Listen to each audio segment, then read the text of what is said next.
I'm not mad. I know that's exactly the sort of thing a mad person says, but I need to start there because I've spent years trying to convince myself I imagined it all. I've told myself 100 sensible explanations, wind, pipes, dreams, but I know what I heard. I know what I saw. More than anything, I know what I felt in that place. It was the winter of 2017. I'd just come out of a brutal divorce and was desperate for a complete reset. A mate of mine, Scott, put me onto this odd job, caretaking a hunting lodge way up in the north of Maine. It had been owned by a family who'd made their money in timber, but no one had used the place since the late 1960s.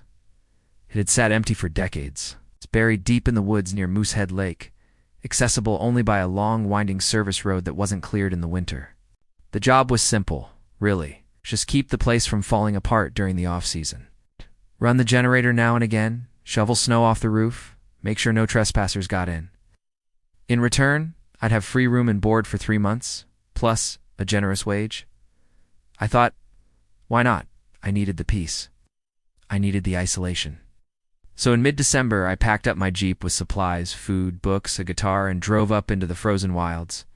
The lodge was beautiful in that decaying, long-forgotten sort of way. Hand-hewn logs, a proper stone chimney, a massive antler chandelier in the main room. Dust everywhere, of course, but the structure was solid. It just felt heavy, like something had been waiting far too long in silence. There were 7 bedrooms, most of them still made up as though guests might return any minute. Coats still hanging in the wardrobes, board games from the 1950s, a cracked black and white photo of a family by the fireplace, the father in a flannel jacket, mother in a wool dress, 2 children smiling. The little girl was holding a teddy bear. The boy had a slingshot in his back pocket. I don't know why, but that photo unsettled me from the start. There was something about their eyes, the way they followed you, especially the girls. Anyway, the first week was uneventful. Cold, quiet, peaceful. I chopped wood, read by the fire, cooked simple meals. There was no phone signal, and only an old radio that barely picked up an AM station. It snowed nearly every day, and I started marking the days off on a notepad just to keep track. But on the 8th night, I started hearing it, whispering. At first I assumed it was the wind through the gaps in the logs. Then I thought maybe rodents in the walls. But it didn't sound random. It sounded intentional. Words, murmurs, like a conversation you couldn't quite make out. I pressed my ear to the wall in the hallway outside my room and held my breath. And I swear, I heard my name. Daniel. Very faint. So faint I thought I must have imagined it. I didn't sleep well that night. The next morning I checked all the rooms, looked for signs of mice, even climbed up into the attic. Nothing, just dust and silence.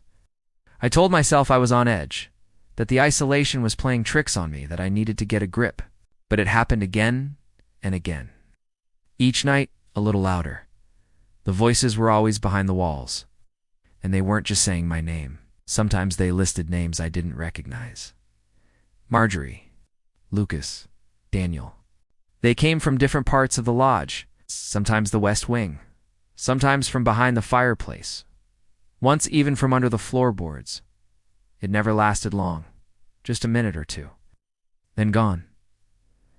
By the 3rd week, I was hardly sleeping. I tried playing music loudly, tried using earplugs. Nothing worked. No matter what I did, I'd still hear it. Always around 3 in the morning. The temperature dropped viciously in January. Some nights it went down to -30. The Jeep's battery died, and even the generator started coughing. I began to feel trapped. And to be completely honest, I started talking to myself, just to hear a voice that wasn't a whisper in the dark. I started digging into the history of the place, rummaging through old papers and journals in the office.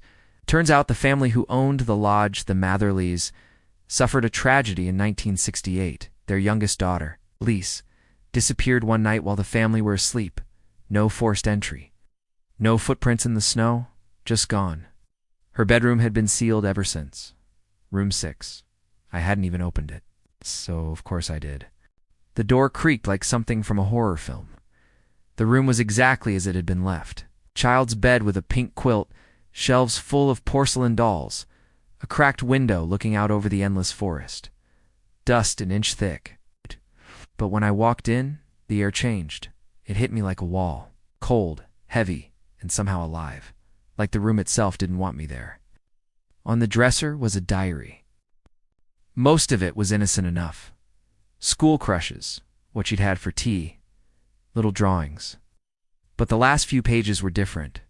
She wrote about the man in the walls, said he called to her at night, said he whispered names, said he promised to take her somewhere better. Her final entry read, "Tonight I'm going with him. He says I won't be alone anymore." I closed the book and left the room, locked the door behind me. I didn't sleep a wink. The next night, the whispering came back. Clearer now, closer. I heard my name, and I heard hers. Elise, Daniel, come see. I sat bolt upright in bed, heart pounding. The sound was coming from the wall behind the headboard. I leaned in. For the first time, I heard something else with the whispers. A scratching, very faint, like fingernails. I grabbed my torch and followed the sound to the hallway, then the stairs, then down into the cellar. The cellar was the only part of the lodge I hadn't properly explored. The ceiling was low, the air damp, the single bulb barely lit anything. It stank of rot and old timber. As I stepped down, I noticed something strange. A square outline on the far wall, like a hidden panel, knocked. Hollow. I prized it open with a crowbar, and the entire section creaked, revealing a narrow passage behind the wall. It wasn't long, perhaps 10 feet. It's just tall enough to crouch through. The air was freezing. My torch flickered. At the end of the passage was a small room, and in that room were names, hundreds of them, scratched into the wood. Some were old, worn down. Others looked newer, fresher. I found my own name, scratched in, deep, clean, and right next to it, Elise. I backed out in a panic. Didn't sleep at all that night. I spent it in the Jeep, wrapped in every blanket I had, teeth chattering, staring at the lodge and waiting for the first light of day. As soon as I could, I hiked 10 miles to the ranger station and told them I'd had a fall, twisted my ankle, needed to leave early. I never told them the truth. Who'd believe me? I've tried to let it go. But 2 weeks after I got home, I woke up at 3:12 a.m. My flat was completely still. I lay there, holding my breath, and then I heard it. It's just behind the wall, scratching, and a voice, a whisper, "Daniel."